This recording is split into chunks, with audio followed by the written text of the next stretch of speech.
Hey, welcome into the Stinkin Truth Podcast alongside Mike Evans. I am Mark Schlereth. Thank you for subscribing. Thank you for making us a part of your day. Mike, how are you, buddy? I'm doing great. By the way, you're very autumnal. Like that sweater, it looks almost pinkish red. It's red, but it looks a little pinkish. Pinkish. Yeah, it matches your skin tone. Pinkish. Yes.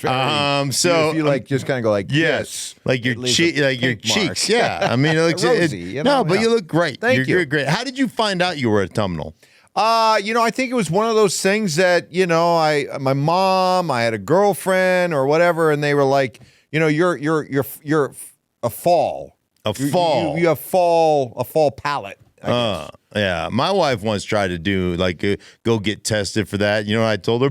I'm not gonna go. I wear whatever I want to wear, and it looks tremendous. Says the guy who has his wife pick out all the clothes you see him wearing on TV. Yeah, but I didn't go to the counter over at Mac and see what kind of autumn or fall or summer I was. I refuse to do it.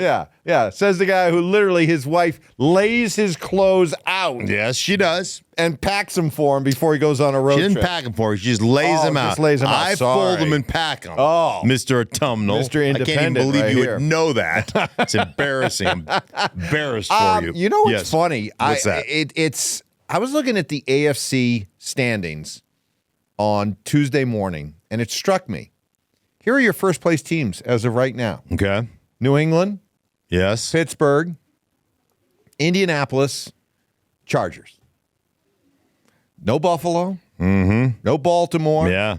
No Kansas City. Right. It's a weird It is AFC a weird right now. It is a very Wide weird AFC. It's wide open all over the National Football League. If parity is what the National Football League was looking for, they found parity because there is a ton of parity in this league, and there's so much the haves and have not from the standpoint of, hey man, if our star players are healthy, we're in the haves. Mm-hmm. If we lose a couple of our star players, we're in the have-nots. And you look at the Buffalo Bills, they went into Monday night, they had 8 starters out. 8 start. Now, first off, they can't defend the run, and defensively, they're not very good. So, but you couple that with the fact that you have 8 starters out, and they look like a JV version of themselves. And isn't it amazing that we're in this position right now in the National Football League where you lose a couple of guys and you can't play anymore? Like it's amazing because we went through this, last collective bargaining agreement. And you know how the players operate, right? They can't hang together.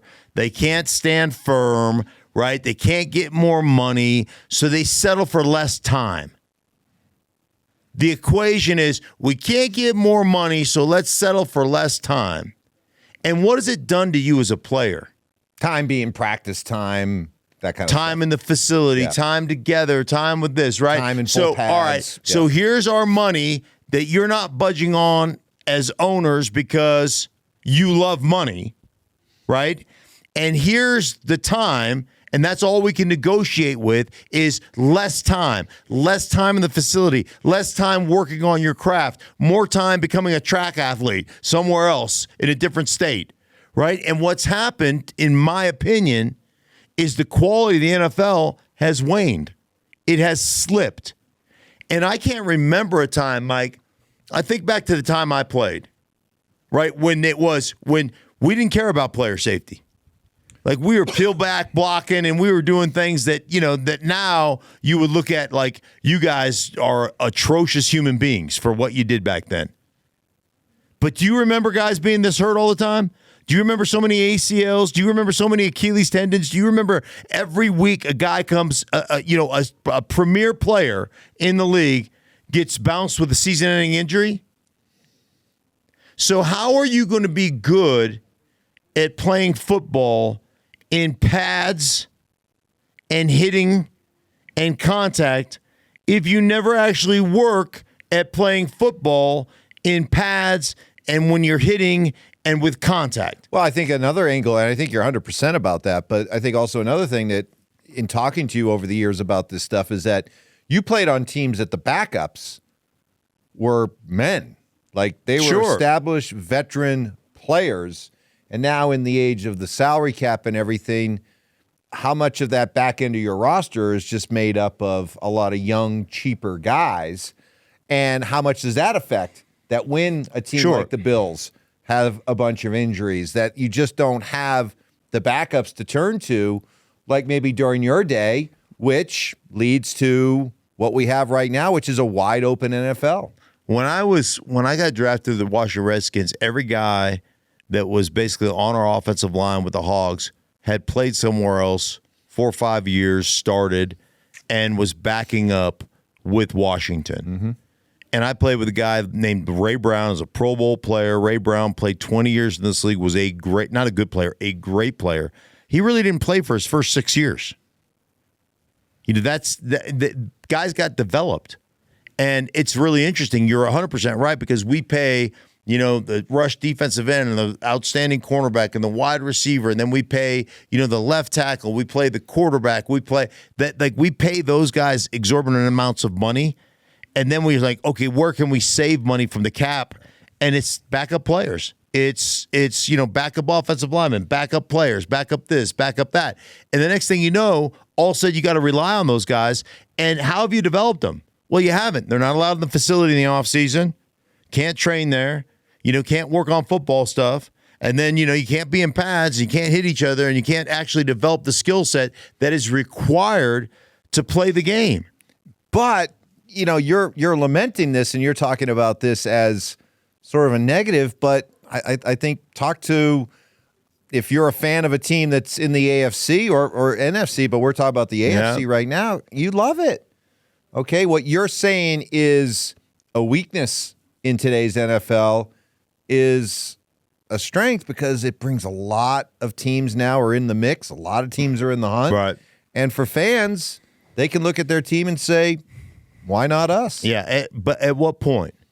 At what point do the injuries and the diminishing skill and, you know, and the fact that there isn't, like, that the football, the product, like, I know right now we're Teflon. Mm-hmm. I'm talking about we as a league. We're Teflon. And I get that, man, it is must watch every weekend and people go crazy for it, and I'm all about that. But at what point will there be repercussions for, as if it continues to go, you know, down slowly but surely? Like, at what point will you look at it and go, wow, this game isn't recognizable? Well, here's the thing. I think out of the millions and millions and millions of people that watch NFL football every weekend, I think only a small percentage of it really knows what bad football looks like. Yeah. I think for the most part, they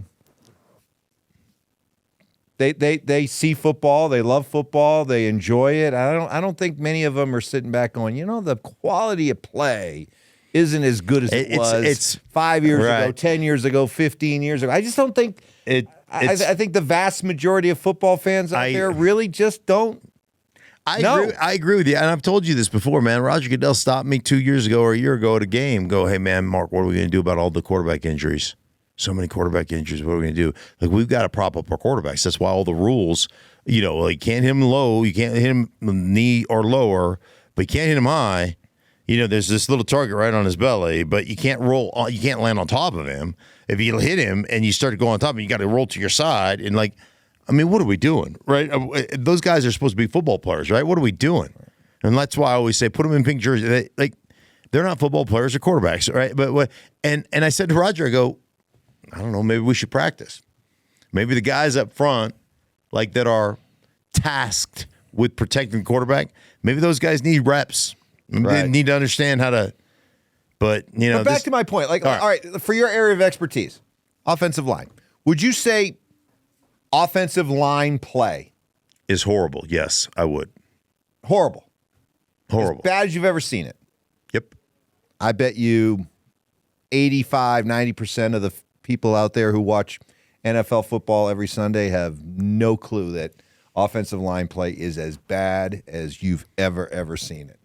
You know, and they're fine with that until their quarterback gets hurt. They're fine with it. They're fine with it until they're not fine with it. Or until you're a Denver Bronco fan, for example, and guys like you shine a spotlight on how awful the Broncos looked in London last week. Right. And you said, take a look at the offensive line. They were awful. Or if you're a Jets fan and you're looking at what the Jets are doing right now and going, man, I'd like a change at quarterback. And our quarterback got sacked had 9 completions versus 9 sacks, minus 10 yards passing. And everybody will look at it and go, well, the quarterback's holding the ball too long. And that's part of it. That's a big part of it. But you guys are getting waylaid on the offensive. But that's endemic of the league in general. I didn't mean to hijack the show. That's okay. But the Buffalo Bills, back to the Bills. injured. And, they don't look very good. And I will say this about Atlanta, man. Like, Atlanta all of a sudden, remember how I always make fun of myself for being the official broadcaster of the NFC South? Mm-hmm. All of a sudden, the Carolina Panthers have won back-to-back games. Yep. The Tampa Bay Buccaneers look like maybe the class of the NFC. Mm-hmm. Maybe Baker Mayfield's an MVP candidate. The Saints are no easy out. The Saints will play you tough. And all of a sudden, the Atlanta Falcons, after a 30-0 drubbing of the Carolina Panthers, have looked good the last couple of weeks. And the Panthers have won a couple in a row. Yeah. So all of a sudden, you might become what division keep a household name. I may become a household name. Or they're going to have to find the division that's going the wrong way. Maybe you're going to be an NFC East guy. Yeah, like if you're going there, Giants in Washington. I'm like the John Candy of broadcasters. Yeah. A division's going the wrong way. I don't even know which way we're going. Put a Schlereth on them. That's good. Yeah. Final thought on the Bills, because Sean McDermott said going into their bye week, we're back basically to square one. Are they? I mean, because that implies that it's more than just all the injuries. Is it, or is this still a team that... I think you always have to kind of look what his level of expertise is. And you made a great point on our radio show, and I don't give you a lot of credit because I got to admit, I'm sitting up a little bit more straight now. Wondering what this is. I want to keep you humble. Yeah. But you said Sean Payton after the game, standing at the podium with a bunch of English reporters asking him questions, right? Yes. And he was just like, you want to talk about Debbie Downer, lip dragon, dog died, that kind of thing. Oh my God! After a win, it was an 11-9 win or whatever. 13-11. Same thing. It's 13-11. It was a 2-point win, and he was just down in the doldrums. And you made a great point. You said, if it was 30-28, it was a 2-point win. He'd have been happy because his offense produced 30 points. Exactly. But his defense was lights out, and he's just like slumping up to the microphone. Anybody here in London have any questions? Thank goodness for our defense. Yeah. So, you look at Sean McDermott going back to square one, he's a defensive guy. Like, he's looking at his defense going, man, we are bad right now, and I got to get back to our defense being able to bail us out of some of these games when the offense isn't, like, it's complementary football. What do we got? Like, if the defense is struggling a little bit, we got to put a lot of points up offensively. If the offense is struggling a little bit defensively, we got to hold them back. So I understand that kind of, we got to go back to the drawing board, square one. But I think when they get healthy, I think the Buffalo Bills will still be one of the top teams in the AFC. Speaking of Monday night, watching the Bears play, and they've won 3 in a row now, and I'm curious, with all the time that you spent calling Lions games in the past, getting to know Ben Johnson, are you seeing the Ben Johnson effect taking hold in Chicago? Are you starting to see him put his fingerprints on what's going on there in Chicago? I think one thing you saw for sure, getting his running back, DeAndre Swift, involved. That is so Lions-esque. And I think you get a little bit confused when you watch a team that's really dynamic of what makes them dynamic.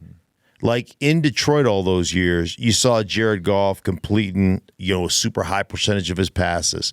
And you saw, Laporta making plays from the tight end position, Amon-Ra St. Brown, Williams, making plays out there, the wide receiver position, and you saw the 2 running backs, and you kind of got to a point where you looked at them like, oh, man, they're just this spread offense that keeps the ball in the air.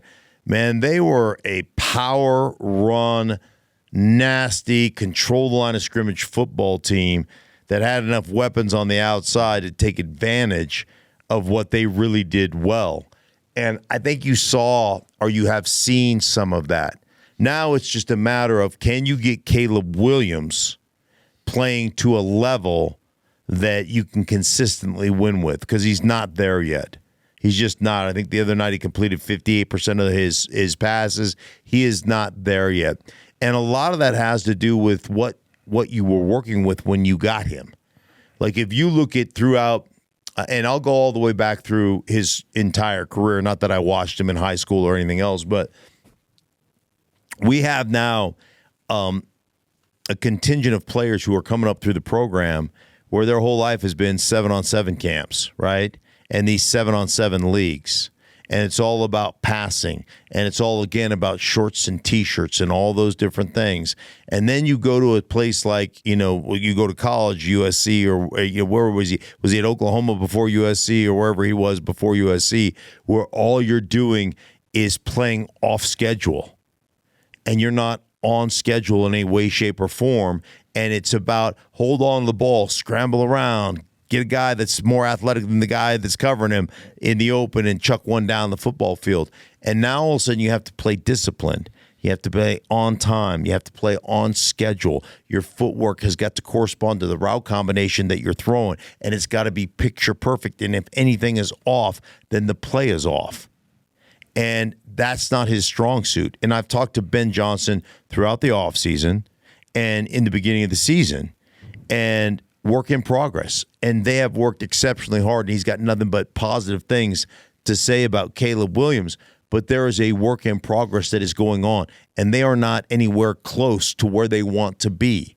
They're nowhere close to where Jared Goff is when it comes to operating the offense. But remember, Jared Goff wasn't the finished product when he got to Detroit, and they thought so much of him in Los Angeles that they decided to get rid of him, right? And they had gotten to a Super Bowl with him, and they looked at it like, man, we got to a Super Bowl, but we're pressed against the ceiling, and unless everything is perfect, maybe if everything's perfect, he can get us there, but he can't get us over the top. And so they went and traded with Matt Stafford from Detroit and all this, that, and the other. But the bottom line is there's the work in progress that is going on right now, and it's not close to where it needs to be, but it's growing in that realm. And it's not bad to be able to be doing all that growing with all that room for growth and potential and still sitting there at 3-2. You're sitting there with a winning record. Right. It's a good, still feeling like there's a lot more that we can build. I think it's a ton. I was looking at time to throw statistics this morning, and because I'm doing Justin Fields and the Jets this weekend. And Justin Fields, I was like, guys, you got to be the longest time to throw in the National Football League, right? Wrong. You want to venture a guess? Who are the three quarterbacks? And I just gave you Justin Fields. There's two quarterbacks that take longer to throw the ball from snap to throw than Justin Fields. Oh boy, starting quarterbacks from snap to throw to getting rid of it. Yeah. Huh. Who are the three slowest quarterbacks? One guy has been injured, so he's only got a couple of games. He's only got 2 games that so that might be an outlier, but he's in there. Is Hurts one of them? No. I don't know. It goes Caleb Williams with the longest time to throw statistic at 3.08 seconds. Then it goes Brock Purdy at 3.04 seconds. Okay. And then it's Justin Fields at 3.01 seconds. Now, that's kind of a tough stat, though, isn't it? Because how much of that is just the quarterback holds onto the ball too long, or how much of it is the quarterback's really being afforded a lot of opportunity to sit back? Yeah, and how much of it is the quarterback's athletic enough to hold the ball and scramble around? Or has a nice, offensive line creating a nice pocket for him. Yeah, I think that all that stuff kind of comes out in the wash eventually, but when you start looking at guys that really know what they're looking at, are not sight throwers, like that is a general statistic that can mean a lot of different things. And, I'm not a big stats guy. There's a lot that goes into that. But generally speaking, the average time snap to throw is 2.71 seconds. And 0.3 of a second in this league is an eternity.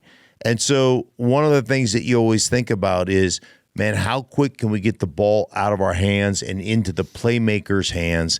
And I think one of the other things you have to think about is when you think about yak, like the yards after catch, how do you create yak?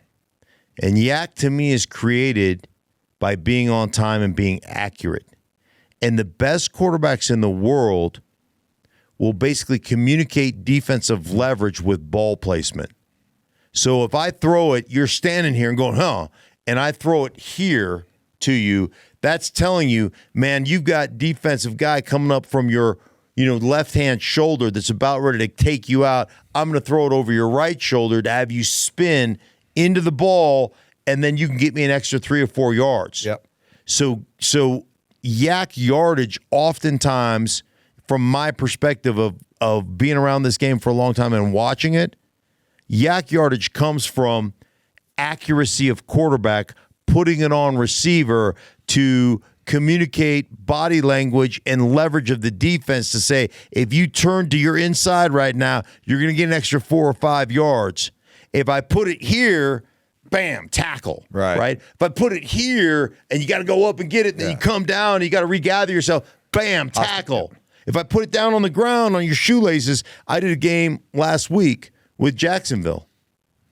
So there were completions, but they were so inaccurate that I would venture to guess that Trevor Lawrence got almost 0 yards after catch because there were so many almost circus catches because of lack of accuracy from a dirty pocket. And those are things that you've got to concern yourself with, and those are places where Caleb, I believe, needs to grow. But I will say this real quick. I love that Ben Johnson is salty. Yeah. The Troy Aikman stuff? He will take he had a reporter the other day ask him something on at sideline, and he just got after this, he was not too pleased with it. And the Troy Aikman stuff, and he is a... So Troy basically, for those who didn't see it, basically was kind of second guessing and critiquing this offense, right? Yeah. In Chicago. Yeah. And when it was all said and done, they win and they get the win. And Ben Johnson was asked about it. He goes, I watched the game again with the sound muted.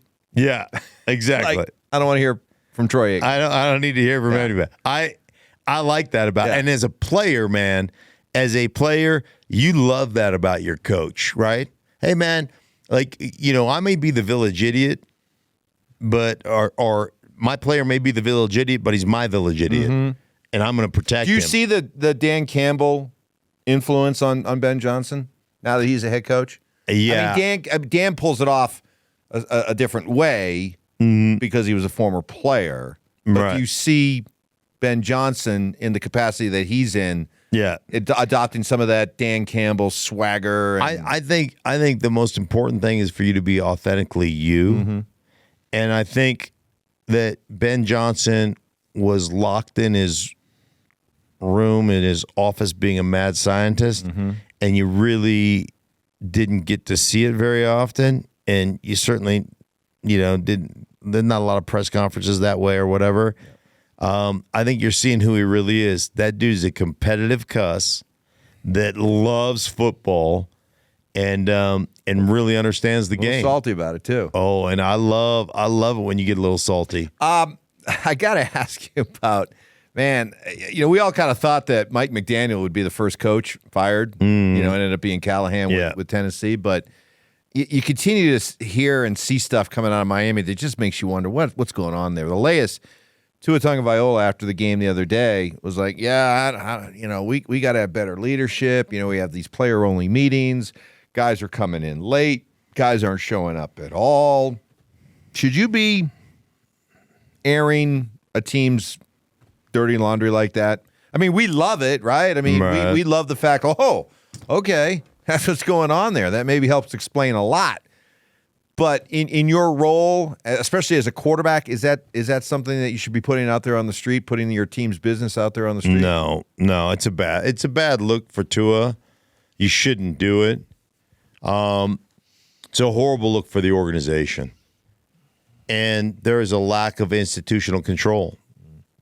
And like you get into that, and now a lot of that starts from the top down. And so if you're not given, and I'm going to give Mike McDaniels a hall pass, if you're not given institutional control, it's hard to take institutional control.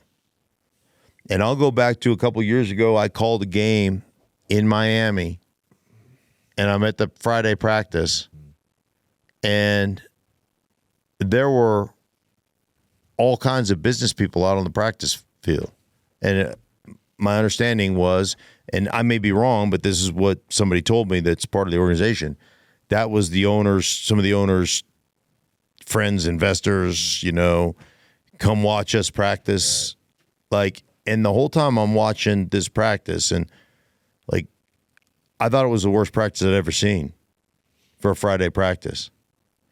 And I told the then head coach that that's the worst practice I'd ever seen. And the then head coach said, I know, essentially, but it's the boss.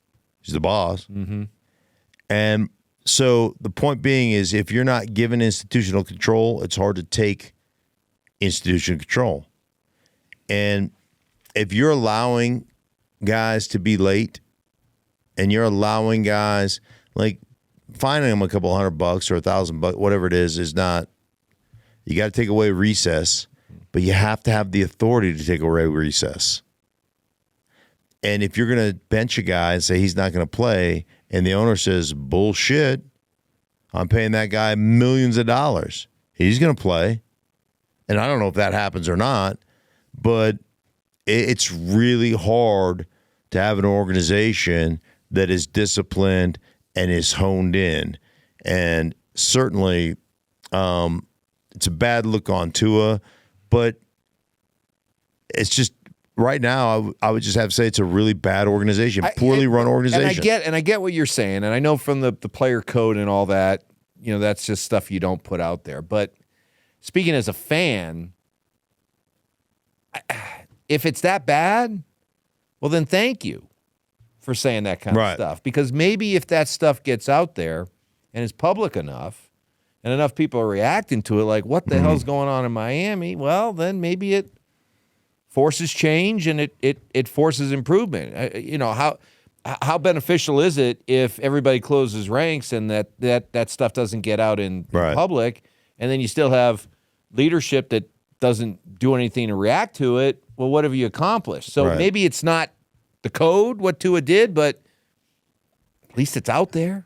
I would look at it like this, and it would drive me crazy. And I'm a stickler for being on time.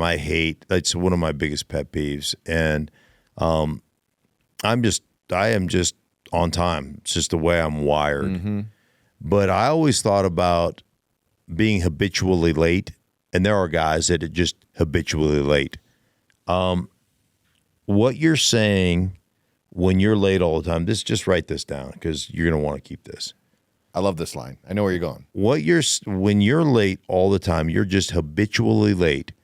You're basically saying to everybody who comes in contact with you that my time is more important than your time. And that's the most selfish bullshit that I can even think of. And that's what every time sorry, I'm late. Oh, sorry. Like every time you show up late, you're basically just saying I'm more important than you. And that is unacceptable. And so if you're habitually late, you're a turd. That's it. You're a turd. Leave earlier. Set your alarm. Get ready. You're habitually late because you want to be habitually late because you think you're more important than everybody else that you're involved with. They'll wait for me. And that is a recipe for failure 100% of the time. If you have guys that show up late to meetings, they're not committed to the team, and they think their time is more valuable than every other teammate on their roster's time. And that is exactly why you're in the position you're in Miami. And that's why your head coach is going to get fired. And that's why they're going to turn over this whole organization. And that's why there's a bunch of players that aren't going to be there, like Tyreek Hill and other players. And they're going to move on from those guys because that's how you run your organization. Lesson learned. That's just a fact. Be on time. Be on time. Be on time. That's right. For everybody involved in the Secret Truth podcast, thank you for being on time and showing up to the podcast. We appreciate you guys so much. For everybody involved, we thank you, and we'll be back with you later on in the week. Oh, see ya.